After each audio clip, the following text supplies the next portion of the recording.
Dr. Hubner here, Natural Transplants.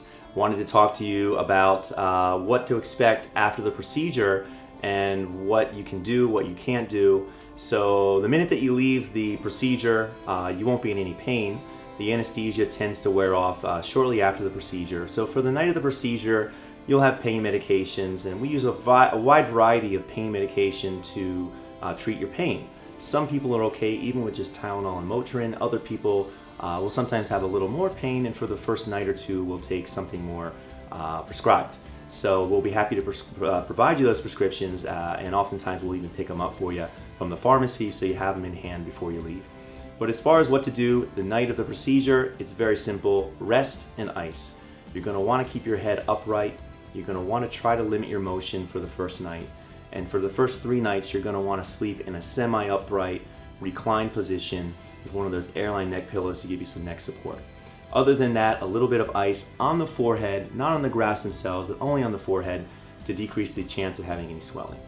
Most people are fine the first night. Again, you'll have our cell phone numbers if you have any problems. It doesn't matter if it's 3 in the morning. I'll direct you to our sales guy. No, just kidding. You can call me anytime. 3 in the morning, I'm happy to take calls. So having one patient a day allows us to do that, and I feel very comfortable handing out my number to our patients.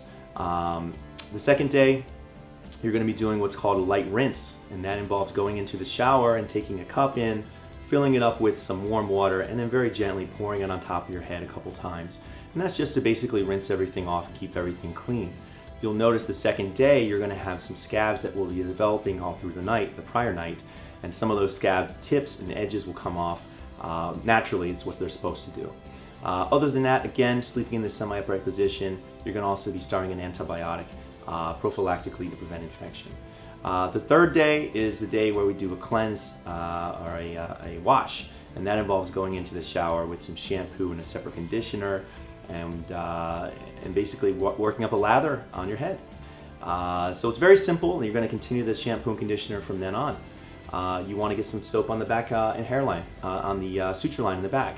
But as far as what you can't do, what we do recommend is not doing any heavy lifting or going to the gym until the sutures are out, which will be 10 days.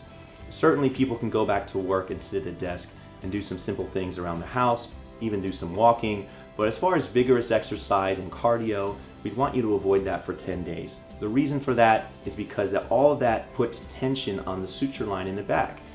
That's one of the secrets to having an undetectable scar in the back, is limiting your motion, reducing the tension on the suture line so you don't have an unsightly scar. So we recommend that to all our patients. Other than that, it's a very easy process. The hardest process of the whole thing is basically waiting 3 months on average for the hair to start growing in, and then it thickens up over the next several months. So it's a little bit of a process, but I guarantee you it's worth it. All of our patients come back and said, "I'm so glad I did it. I only regret that I didn't do it sooner." Thanks so much. Check us out on naturaltransplants.com, and thank you everyone for the feedback. We've been getting a lot of positive feedback on our videos, and look forward to seeing you soon.